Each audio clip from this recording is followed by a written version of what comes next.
पा रहे तो ये वीडियो ज़रूर देख लेना, काफ़ी काम की आपकी ये वीडियो होने वाली है, क्योंकि कंस्ट्रक्शन कोई रोज़ रोज़ तो होती नहीं है। तो अगर मैं बात करूं जो उसमें मोस्टली यूज़ की जाती है, रेड ब्रिक, क्ले ब्रिक जिसे हम बोलते हैं।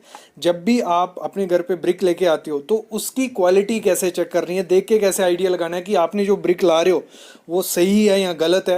इस पर हम टेस्ट भी करेंगे, जो आप मतलब कोई लैब में आपको नहीं, आप घर पे वो टेस्ट कर सकते हो कि आप जो ईंट लगवाने जा रहे हो वो सही है नहीं गलत। क्योंकि अगर बाद में वो ईंट लगाने के बाद उसमें ऐसा दिखता है कि आपके घर में सीलन हो गई, डैम्पनेस हो गई, क्रैक आने लग पड़े, वो ब्रिक अच्छी नहीं होती है। तो इसको हम चेक कैसे करते हैं, सबसे पहले मैं आपको बताऊंगा बेसिक रूल। देख के कैसे, जैसे आपकी ब्रिक आई, आपने किसी से मंगवाई, देखना है कि वो सही लेके आए नहीं, उसको कैसे चेक करते हैं, फिर हम बाद में टेस्ट करेंगे उसके। और काउंटिंग मेन करना, क्योंकि इसमें काफ़ी ज़्यादा घपला किया जाता है और ईंट का कोई प्राइस सस्ता नहीं है। 7 से 8 रुपये में, इवन 9 रुपये ब्रिक इस समय नॉर्थ में बिक रही है। अभी बाकी स्टेट में भी 6 रुपये, 7 रुपये, 8 रुपये, 9 रुपये इतना ही रेट चल रहा है। तो अगर 1000 ब्रिक भी आगे पीछे हुई तो हज़ारों का नुकसान हो सकता है। तो सबसे पहली चीज़ है, जो ब्रिक आप लेके आओगे सबसे पहले चेक आपको क्या करना है कि वो किस भट्ठे में बनी हुई है। कैलिन जिसे हम बोलते हैं, कैलिन जहाँ ईंट पकाई जाती है, वो इलेक्ट्रिक भट्ठे में बनी हुई है जहाँ बर्nt मतलब आग जला के। तो काफ़ी डिफरेंस होता है। जो इलेक्ट्रिक भट्ठे होते हैं उसमें सही से ईंट पकती है एज़ कम्पेयर टू जो जले हुए। जो जले हुए में होती है वो कौन सी ईंट, जो बीच वाली रहेगी वो अच्छे से पक जाएगी, बाहर वाली कच्ची रह जाती है। तो मेन ये चीज़ चेक कर लेना कि कौन से ये कैलिन में बनी हुई, भट्ठे में बनी हुई है। और इसको आप कैसे चेक कर सकते हो, जो इसका कलर होता है। अगर आपको रेगुलर कलर दिख रहा है, कोई ब्रिक है वो ऑरेंज दिख रही है, पूरी लाल दिख रही है, तो मतलब वो इलेक्ट्रिक भट्ठे में अच्छे से पकी हुई है। अगर वो ब्रिक कोई दिख रही है आधी पक्की है, एक तरफ से बड़ी लाल, एक तरफ से जली हुई है, एक तरफ से कुछ ऐसी है, तो वो दूसरे भट्ठे में, वो ब्रिक कभी भी नहीं आपने लेनी है। ब्रिक कौन सी लेनी है, जो एक ही रेगुलर कलर हो, मतलब एक जैसा कलर, जिसमें यूनिफॉर्म कलर आपको दिखे, वही ब्रिक आपको हमेशा लेनी होती है। नेक्स्ट चीज़ देखना, कुछ लोग क्या करते हैं, ब्रिक बनाने के लिए क्या प्रोसेस किया जाता है, उसमें नमक थोड़ा ऐड कर दिया जाता है क्ले वगैरह में या सैंडी सॉइल में। तो उससे क्या होती है, ब्रिक जल्दी पकती है, नहीं तो उसको ज़्यादा टाइम तक रखना पड़ता है पकाने के लिए। लेकिन जब उसमें नमक, साल्ट डाल दिया जाता है वो जल्दी पक जाती है। वो आप ऐसे देखने को नहीं मिलेगा। उसको कैसे आपको चेक करना है, उसको आपको एक ब्रिक लेनी है, उसको 24 घंटे के लिए पानी में डुबा के रख देना है। पानी में डुबा के रख दिया, दूसरे दिन आप जब उसको निकालोगे उसमें वाइट कलर का बाहर से नमक जैसा नहीं आना चाहिए, उसको एफ्लोरेंस बोलते हैं।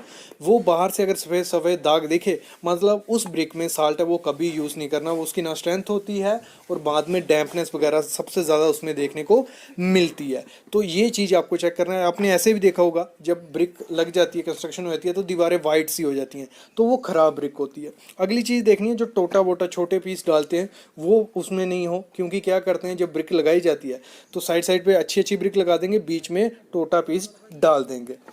अगली चीज़ आपको ब्रांड नेम मेन चेक करना है, किस ब्रांड का आप मंगवा रहे हो, क्योंकि सबके अपने अलग अलग रहते हैं। कुछ ब्रिक्स आती हैं 6 रुपये की, 7 रुपये की, 8 रुपये की। तो आपको चेक करना है कि आपने, जैसे सामने कोई ब्रांड है PBK, JKM, JNM, तो अलग अलग सबके नाम होते हैं। तो वो चेक कर लेना कि प्रॉपर है नहीं है। ये मैं देखने से बता रहा हूँ कि देख के कैसे चेक कर सकते हो। आगे मैं टेस्ट भी बताऊँगा कि टेस्ट कैसे कर सकते हैं।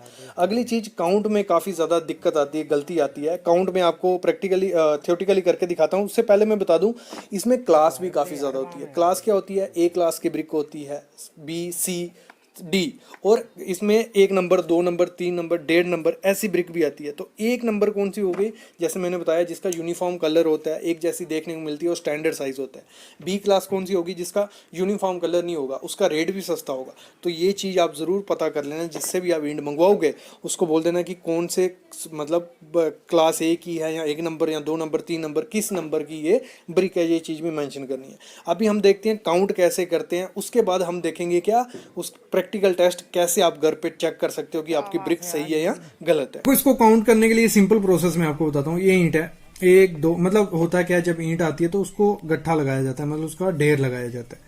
तो इसको एक सिंपल प्रोसेस में आपको बताता हूँ। इसमें पहले वीडियो थी, उसमें 2 प्रोसेस बताए थे कैसे आप ब्रिक काउंट कर सकते हो, क्योंकि काफी ज्यादा घपला किया जाता है जब ब्रिक की जाती है। अगर 10 ब्रिक भी आगे पीछे कर दी तो 100-200 रुपया तो वैसे ही हो गया, तो हजारों में घपला किया जाता है। तो पहला देखना है कि ब्रिक, उसको बोलना है ऐसे लगा, मतलब ये ब्रिक लगाई 1 2 3 4 5, ये ऐसे ब्रिक लगा दी, फिर ऐसे 1 2 3 4, ये हो गई हमारी 5 ऐसे, 4 ऐसे, ये हो गई टोटल 20। ठीक है। फिर इसको हाइट में लगाया जाएगा ऐसे ऐसे, जैसे ये वॉल्यूम सेम बनता जाएगा ऐसे ऐसे ऐसे ऐसे ऊपर ऊपर तक उसने लगा दिए, बोलता 20 मैंने गट्टे लगा दिए 20, तो 400 नग ईंट हो गई हमारी। तो इस तरीके से आप गिन सकते हो कि ईंट कितनी है। तो ये चेक भी करना क्योंकि काफी बड़ा घपला इसमें भी किया जाता है। आपको ना इसको चेक के लिए कोई लैब चाहिए, आप खुद घर पे इसका चेक कर सकते हो कि जो आप ब्रिक ला रहे हो, क्योंकि घर में कम से कम 20 से 30 हज़ार ब्रिक लग जाएगी छोटे से छोटे घर में। तो उसकी क्वालिटी चेक करना ज़रूरी है, क्योंकि 7 से 8 रुपए में ब्रिक मिल रही है। तो सबसे पहला टेस्ट क्या है, देख के पता चल जाएगा। सामने आप देख रहे हो जहाँ नाम लिखा हुआ है PBK, ये होता है फ्रॉग, इसको टेक्निकल वर्ड बोलते हैं फ्रॉग। इसकी जो लंबाई होनी चाहिए, जहाँ PBK लंबा लिखा हुआ है, ये 100 mm या 4 इंच होनी चाहिए। और इसका जो गड्ढा होगा, मतलब जहाँ कितना गहरा होगा, वो 20 mm मतलब 1 इंच गहरा होना ही होना चाहिए। और ऐसे चौड़ाई बोले वो भी 1 इंच या 30 से 40 mm आपकी होनी